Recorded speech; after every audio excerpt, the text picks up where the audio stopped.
Bienvenue sur Africa 24 dans cette nouvelle édition du 12-15. Voici les titres de l'actualité. Le Conseil constitutionnel sénégalais poursuit son examen des dossiers de candidature en vue de l'élection présidentielle du 24 février. Et à moins de 2 mois de ce scrutin, l'opposition a décidé de rejeter les parrainages tels que déclinés dans la loi électorale. La mission des Nations Unies au Mali prodigue des soins médicaux gratuits aux populations des régions reculées. Un bénéfice considérable pour ces zones en proie à des difficultés à cause d'importantes violences perpétrées dans le nord du pays depuis 2012. Et le premier centre féminin de formation de football a récemment ouvert ses portes en Libye. Il s'agit de l'Académie Al-Tawati, dans laquelle une trentaine de jeunes filles s'exercent pour tenter de réaliser leur rêve, devenir joueuses de football professionnelles. La nouvelle loi sur le parrainage en vue de l'élection présidentielle sénégalaise crée des remous au sein de la classe politique. 23 des 27 candidats ayant déposé leur dossier auprès du Conseil constitutionnel rejettent le parrainage tel que décliné dans la loi électorale. Un parrainage qui impose l'obtention de 52 000 signatures. Reportage de notre correspondant Ella Djindjaï. Ce mercredi 2 janvier, les 27 candidats à la présidentielle de février 2019 se sont rendus au Conseil constitutionnel pour recevoir les procès-verbaux. Et parmi ces 27, 23 candidats de l'opposition n'ont pas reconnu les procès-verbaux de vérification des parrainages. Le logiciel du Conseil constitutionnel ayant rejeté le parrainage de certains candidats. Une nébuleuse autour de cette opération de vérification. Nous ne savons pas c'est quoi la procédure, nous ne savons pas les modalités, nous ne savons pas sur quelle base les experts ont été commis. En vérité, il n'y a pas de... c'est une gestion opaque, une vérification opaque qui est en train de se réaliser et je crois que ça n'honore pas la démocratie sénégalaise. Selon l'opposition, le fichier de référence servant à invalider le parrainage est inconnu des candidats et de leurs représentants qui, selon eux, est attentat au pluralisme politique. La démocratie ne peut pas s'éparpiller, ce n'est pas une bonne chose et ce système de parrainage va nous aider justement à consolider. Et le système de vérification était un système qui s'est appliqué à tout le monde, aussi bien le candidat sortant, le président Macky Sall, que tous les autres. Comme j'ai eu à le dire, nous avons eu également des rejets, 4131 rejets sur 66 000. L'opposition compte rejeter le parrainage tel que décliné dans la loi électorale. Une marche de protestation est prévue le 8 janvier prochain. Le Conseil constitutionnel publiera la liste définitive des candidats pouvant participer à l'élection présidentielle au plus tard le 12 janvier 2019. Toujours au Sénégal, Khalifa Sall a été fixé sur son sort ce jeudi 3 janvier. La Cour suprême a rejeté le pourvoi en cassation de l'ex-maire de Dakar, qui se porte aussi candidat à l'élection présidentielle du 24 février. La justice sénégalaise a jugé irrecevable ou mal fondé tous les pourvois de l'ancien maire de Dakar. Notons que Khalifa Sall conteste sa condamnation à 5 ans de prison pour escroquerie.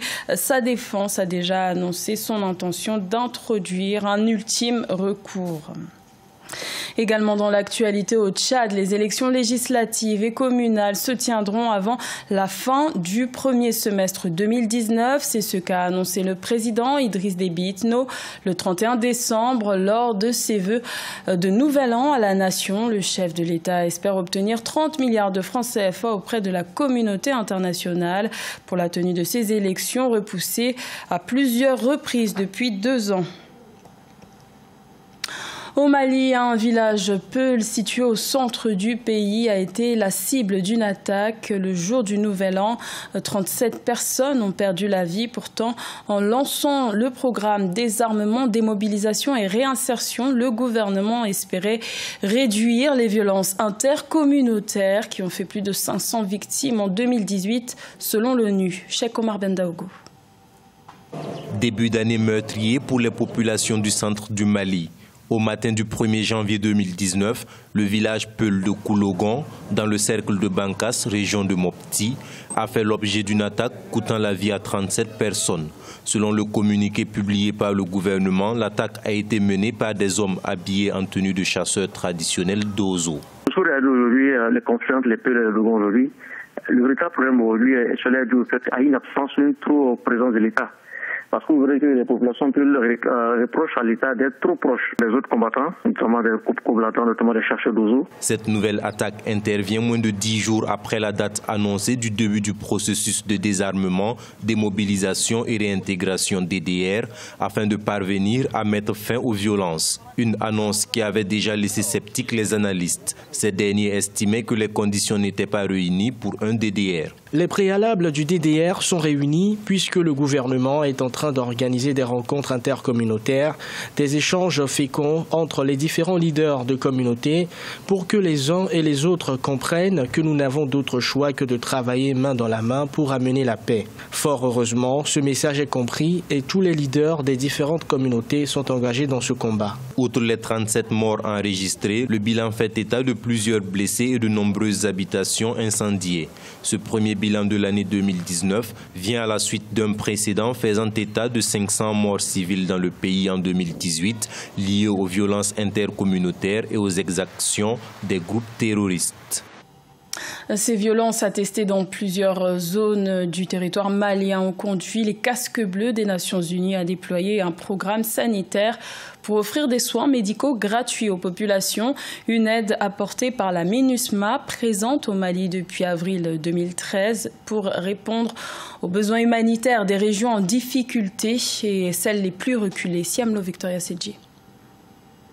Au Mali, les populations des régions reculées ont commencé à recevoir des soins médicaux gratuits. Il s'agit d'un programme d'aide humanitaire déployé avec l'aide de la MINUSMA, la mission des Nations Unies dans le pays. Je suis très soulagée après avoir été vue par le médecin. Ils font un excellent travail.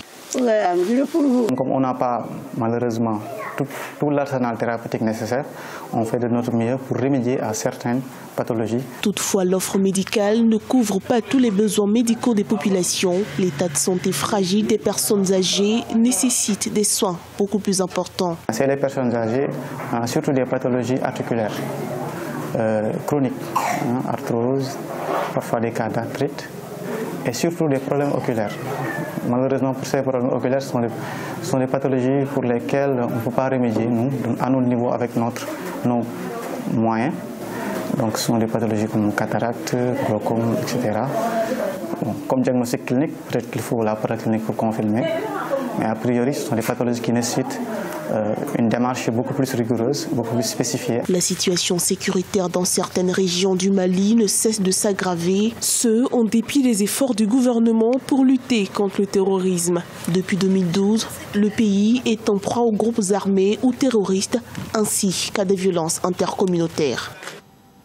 En Libye, l'Académie Al-Tawati soutient l'expansion des jeunes talents féminins dans le domaine du sport et plus particulièrement dans le football. Une trentaine d'adolescentes ont intégré cette académie dans l'espoir de porter les couleurs de l'équipe nationale féminine de football dans quelques années, malgré les nombreux codes qui régissent ce pays conservateur. Maria Madramé. À seulement 13 ans, Sama Badi pense avoir tout ce qu'il faut pour intégrer à l'avenir l'équipe nationale féminine de football. Elle fait partie d'une trentaine d'autres jeunes libyennes qui s'entraînent à l'académie de football réservée aux jeunes filles dans la capitale Tripoli. Dans un pays conservateur, Sama est déterminée à lutter contre les préjugés et les critiques sexistes dont elles sont victimes. J'ai choisi le football parce que c'est pour tout le monde, pas seulement pour les garçons. Quand nous jouions à l'école, ils nous disaient toujours non. Les filles ne devraient pas jouer. Mais le football est pour tout le monde. Tout le monde joue à l'étranger, alors tout le monde doit progresser et jouer en Libye aussi. C'est l'académie Al-Tawati qui les accueille pour les entraînements. Ouvert il y a à peine un mois, ce centre, le premier du genre en Libye, a pour objectif de promouvoir et de soutenir les talents féminins dans le domaine du sport. Toutefois, s'engager dans un sport traditionnellement réservé aux hommes peut être mal perçu par les Libyens. Bien sûr, la société libyenne est conservatrice. Une fois nous avons téléchargé une photo des jeunes filles en train de jouer, nous avons reçu de nombreux commentaires dont beaucoup étaient négatifs. Néanmoins, nous allons surmonter ces difficultés et si Dieu le veut, nous serons les meilleurs. Nous espérons également que la société libyenne sera plus à même de répondre à ces jeunes filles, du moins parce qu'elles ont choisi de s'habiller de façon conservatrice. Elles portent des shorts avec toujours un pantalon dessus. Tous les pays ont des équipes de football féminines composées de jeunes filles, adolescentes ou de femmes, à l'exception de la Libye. Mais la présence des parents aux entraînements est encourageante pour ces jeunes footballeuses en herbe qui espèrent un jour une reconnaissance par la FIFA de l'équipe nationale libyenne féminine. Créée en 1997, elle n'est accréditée que pour les matchs de futsal, 5 matchs en salle sur des terrains plus petits. Une compétition qui a cessé en raison de la crise qui secoue la Libye depuis 2011. Ce journal a été réalisé par l'ensemble de la rédaction. Merci de votre fidélité. L'information continue sur Africa 24.